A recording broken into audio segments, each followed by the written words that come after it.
పేరుకే పెద్ద ఆస్పత్రి కానీ వైద్య సేవలో నేల్. నిత్యం వేలాది మంది పేషెంట్లు వస్తున్నా వైద్యులను మాత్రం అందుబాటులో ఉంచడం లేదు. పైగా ఇక్కడ పనిచేస్తున్న డాక్టర్లే ప్రైవేట్ ఆసుపత్రులకు రిఫర్ చేస్తున్న వైనం. ఇక సుదీర్ఘకాలం రాష్ట్రానికి డిప్యూటీ సీఎంగా వైద్యారోగ్య శాఖ మంత్రిగా పనిచేసిన ఓ సీనియర్ రాజకీయ నేత సొంత నియోజకవర్గంలోనే ఇలాంటి దుస్థితి ఏర్పడింది. కనీస సదుపాయాలు లేవంటూ రోగులు గగ్గోలు పెడుతున్నారు. ఇందుకు ఆ ఆసుపత్రిపై ఏఎన్ఎన్ గ్రౌండ్ రిపోర్ట్ అందిస్తుంది. ఏలూరు ప్రభుత్వ ఆసుపత్రిలో వైద్య సేవలతో పాటు అనేక సమస్యలు కొట్టుమిట్టాడుతున్నాయి. అనేక ప్రాంతాల నుండి వైద్య సేవల కోసం వస్తున్న రోగులు వైద్యం అందక ఇక్కట్లు ఎదుర్కొంటున్నారు. గత వైసీపీ ప్రభుత్వంలో వైద్య ఆరోగ్య శాఖ మంత్రిగా ఉన్న ఆళ్ల నాని సొంత నియోజకవర్గం కావడంతో ఏలూరు ప్రభుత్వ ఆసుపత్రి వైపు కన్నెత్తి చూడలేదనే చెప్పుకోవచ్చు. ఏలూరు ప్రభుత్వ ఆసుపత్రిలో రోగులు ఎదుర్కొంటున్న సమస్యలు ఏంటో చూద్దాం రండి. ఏపీలో కూటమి ప్రభుత్వంలో సర్కారు ఆసుపత్రులకు జబ్బు చేసింది. ఏరియా ఆసుపత్రుల నుంచి జిల్లా ఆసుపత్రుల సౌకర్యాల లేమితో కొట్టిమిట్టిలాడుతున్నాయి. ఏ ప్రభుత్వం వచ్చినా సరే ప్రభుత్వ సర్కారు ఆసుపత్రుల్లో వైద్యం అందని ద్రాక్షగా మారుతుంది. పేషెంట్లు ఫుల్లు, వైద్య సేవలు నిల్లు అన్నట్లుగా ఏలూరు పెద్ద ఆసుపత్రి పరిస్థితులు కనబడుతున్నాయి. ఏలూరు పెద్ద ఆసుపత్రికి ఉమ్మడి పశ్చిమ గోదావరి జిల్లాతో పాటుగా అనేక ప్రాంతాల నుంచి వైద్య సేవల కోసం రోగులు వస్తూ ఉంటారు.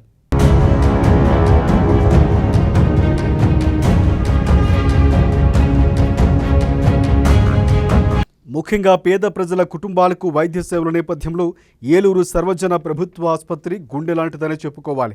కానీ ఇక్కడ రోగుల్లో పట్టించుకునే నాథుడే లేడు. తమ సమస్యలు చెప్పుకుందామన్నా ఉన్నతాధికారుల దగ్గర నుంచి విధుల్లో ఉన్న డాక్టర్తో పాటుగా వైద్య సిబ్బంది కూడా చేతులు ఎత్తేస్తున్న పరిస్థితి ఏలూరు జీజీహెచ్లో ఉంది. ప్రతిరోజు వైద్య సేవలకు వచ్చే రోగులను ఒక వార్డు నుంచి మరో వార్డుకు తిప్పుతూ ముప్పతిప్పులు పెడుతున్నారు.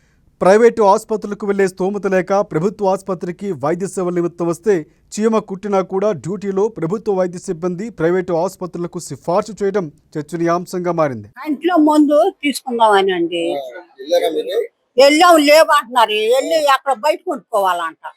బయట కొనుక్కునే బదులు ఇవన్నీ తీసుకొస్తాను ఉన్నాగా. ఫోన్ నెంబర్ అంటున్నారు, అది అంటున్నారు, ఇది అంటున్నారు, తిరుగుతాను ఉన్నాగా. బాగానే చూస్తున్నారులే. మరి ఇప్పుడు ఈ కంట్లో మంచికి వెళ్ళాలి. అదే అక్కడ లేవంట, మళ్ళీ అక్కడికి వెళ్ళాలి. అక్కడ లేకపోతే కొనుక్కోవాలంట. లైన్ లోకి వచ్చి గంట అవుతుందండి. ఓపెన్ రాయించుకున్నాము. రాయించుకొని ఇక్కడికి వచ్చాము. నడుము పోటండి, ఈ సట్లు ఆగుతుంది, కాలు తిమురు, చెయ్యి తిమురు, గుండ్లు బొలువు, ఆవేశం. సిద్ధాపురం అండి, ఆకివిడి దగ్గర సిద్ధాపురం అండి. ఆకిడి డాక్టర్ గారు పంపించారు ఇక్కడికి క్యానింగ్ తీయించుకుంటారు. ఎన్ఆర్ఐ క్యానింగ్ వచ్చే ఎప్పుడు వచ్చింది? ఆరింటికి వచ్చాను. పొద్దున్న 6ంటికి వచ్చారు.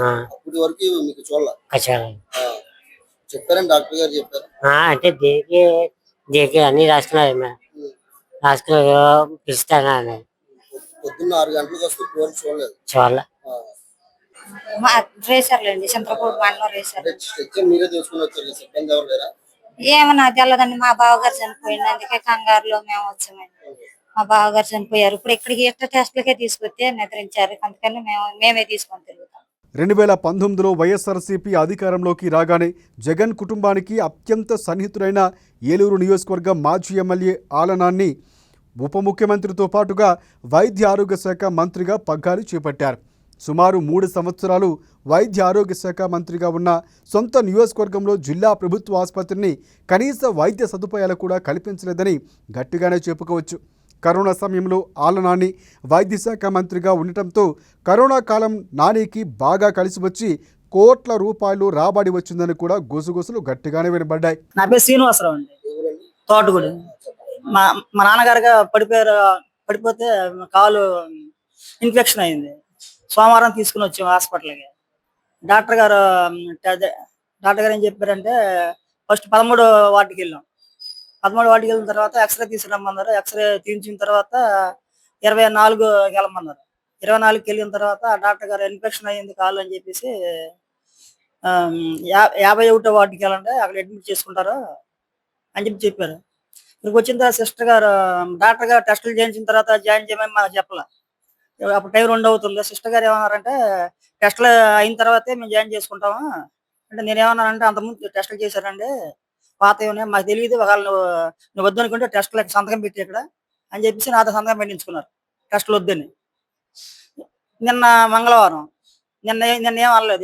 ఇవాళ వచ్చేసి మళ్ళీ టెస్టులు ఇప్పుడు రాశారు.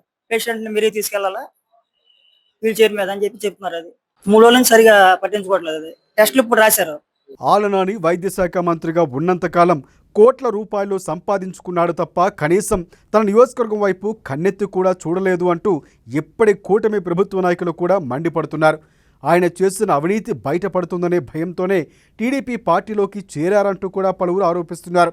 పేద మధ్యతరగతి కుటుంబాలు చికిత్స నిమిత్తం ప్రభుత్వ ఆసుపత్రిలో చేరితే రోజులు గడుస్తూ ఉన్న పేషెంట్కు సరైన వైద్యం అందకపోగా కనీసం వారికి ఉన్న సమస్యలు చెప్పుకోలేకపోవడంపై రోగులు ఆవేదన వ్యక్తం చేస్తున్నారు. ఏదైనా అత్యవసర చికిత్స నిమిత్తం ఏలూరు ప్రభుత్వ ఆసుపత్రికి వస్తే రోగులకు చికిత్స చేయకుండా చేతులు దులుపుకొని పక్క జిల్లాలకు పంపిస్తున్నారని మండిపడుతున్నారు రోగులు. చేయించుకోండి, అదంతా మీ ఇష్టం అమ్మా, లేకపోతే మీరు వెళ్ళిపోయి మీ ఇష్టం అమ్మా అంటుంది. కరెంట్ పోయింది, వర్షం వచ్చింది, పడిపోయాడు. పడిపోయినాక 2 రోజులు బాగున్నాడు. 3వ రోజున కాలు బొరుగు చేసేసింది. ఇన్ఫెక్షన్ అయిపోతే ఇక్కడికి వచ్చాం. వస్తే ఎక్స్రే తీసి ఏమీ లేదు, కాళ్ళు అరిగిపోయినాయి, వెళ్ళిపోయినాయి వెళ్ళిచ్చి పంపించేశారు. వెళ్ళిపోయాం. ఇక్కడికి వచ్చాం 4వ తారీఖున. ఇక వెళ్ళిపోయినాక కాలు బొరుగు చేసేసింది ముసలాయన. మన సోమవారం ఇక్కడ తీసుకొస్తే డాక్టర్ గారి దగ్గర తీసుకెళ్తే స్టేషన్ ఇవన్నీ అని డాక్టర్ గారు ఏమో ఇవన్నీ చెప్పినాక, బాబు చెప్పినాక జాయిన్ చేయండి తీసుకెళ్ళి అక్కడికి అన్నాడు. జాయిన్ చేశాను నేను తీసుకొచ్చి ఇక్కడ మొన్న సోమవారం రోజున. ఇక అంతేనండి. ఇప్పుడు కేకలేసి ఇట్లా అంటుంది, కావాలంటే తీసుకోండి లేకపోతే మీ ఇష్టం అంటుంది. సరే అమ్మగారండి వెళ్తామని అన్నాను. అంతే. గతంలో 500 పడకల ఆసుపత్రి ఉండగా దానిని సుమారు 200 పడకలకు కుదించారు. 75 మంది వైద్యులు పేషెంట్లకు వైద్య సేవలు అందించాలి. కానీ 20 మంది కూడా వైద్యులు లేకపోవడంతో ట్రైనీ డాక్టర్లు, నర్సులతో తూతూ మంత్రంగా వైద్య సేవలు అందిస్తూ అధికారులు నిర్లక్ష్యం వహిస్తున్నారు. ట్రైనీ సిబ్బంది పేషెంట్లకు ట్రీట్మెంట్ చేయడంతో ప్రాణాలు కోల్పోతూ ఉన్నా పట్టించుకునే నాథుడే లేడు. స్థానికంగా ప్రభుత్వ ఆసుపత్రుల్లో పనిచేసే కొంతమంది సిబ్బంది మీడియేటర్లుగా మారి ప్రైవేట్ ఆసుపత్రికి సిఫార్సు చేసి కమిషన్ల రూపంలో సవాలపై కూడా డబ్బులు ఏరుకునే దుస్థితి నెలకొంది. ఏలూరు జిల్లా సర్వజన ఆసుపత్రి బోధన ఆసుపత్రిగా మారిన ప్రజలకు వైద్య సేవలు, ఆధునిక సేవలు అందుబాటులోకి రాలేదని చెప్పాలి.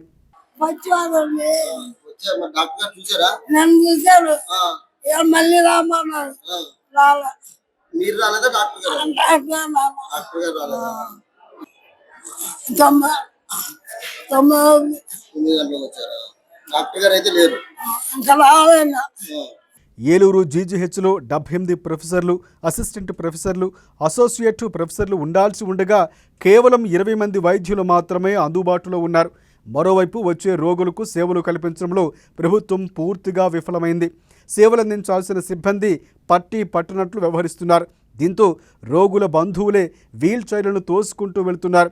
పేషెంట్లకు బెడ్లు కేటాయించకపోగా మందుల కొరత కూడా ప్రభుత్వ ఆసుపత్రుల్లో ఉండటంతో బయట ఉన్న ప్రైవేటు దుకాణాల్లో మందులు కొనుక్కోవాలంటూ డాక్టర్లు చీటీలు రాసిస్తున్నారు.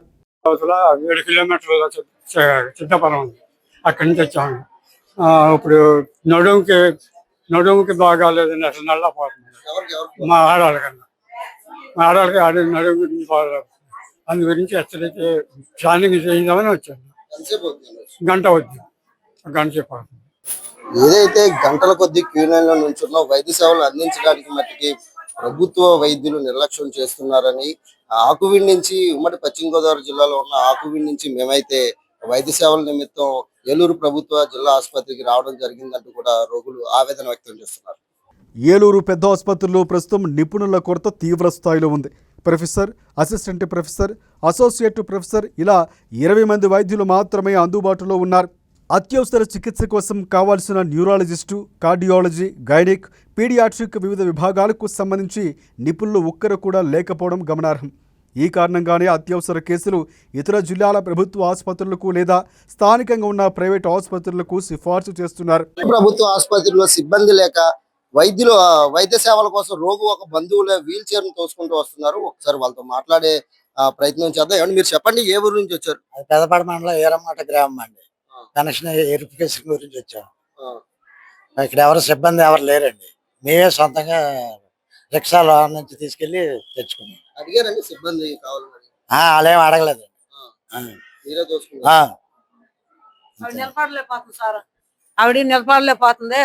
ఇంకా నించోలేకపోతుందని తీసుకొచ్చాము. ఇక మనల్ని ఎవరు అడగలేదు, అక్కడ రావాలమ్మని కూడా అడగట్లేదు. ఇంకా నిలబడలేని మనిషిగా, లేగలేని మనిషి, తెరాల్సి మొత్తం కాళ్ళకి చేతులకి అన్ని తోడుకున్న మనిషి. ఇంకొచ్చాం సార్ అలా తీసుకొని. అది సార్ ఏదైతే రోగు బంధువులు వీల్ చైర్ ను తోసుకుంటూ వస్తున్నారు, వైద్య సిబ్బందితో పాటు కూడా ఇక్కడ సిబ్బంది కొరత కూడా ఉందని చెప్పి రోగి యొక్క బంధువులు ఆవేదన వ్యక్తం చేస్తున్నారు. సుదూర ప్రాంతాల నుంచి వచ్చే తమను రోజుల తరబడి తిప్పుకుంటున్నారని, దిక్కులేని వారికి దేవుడే దిక్కు అంటూ రోగుల తరఫున బంధువులు కన్నీటి పర్యంతమవుతున్నారు.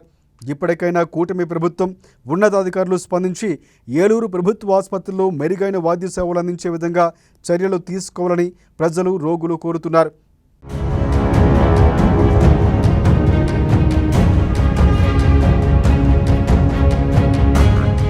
ఇది ఏలూరు ప్రభుత్వ ఆసుపత్రిలో పరిస్థితి. వైద్యులు ఫుల్, సేవలు నిల్ అనే విధంగా ఏలూరు ప్రభుత్వ ఆసుపత్రిలో రోగులకు వైద్య సేవలు అందించడంలో పూర్తిగా విఫలమయ్యారనే చెప్పుకోవచ్చు.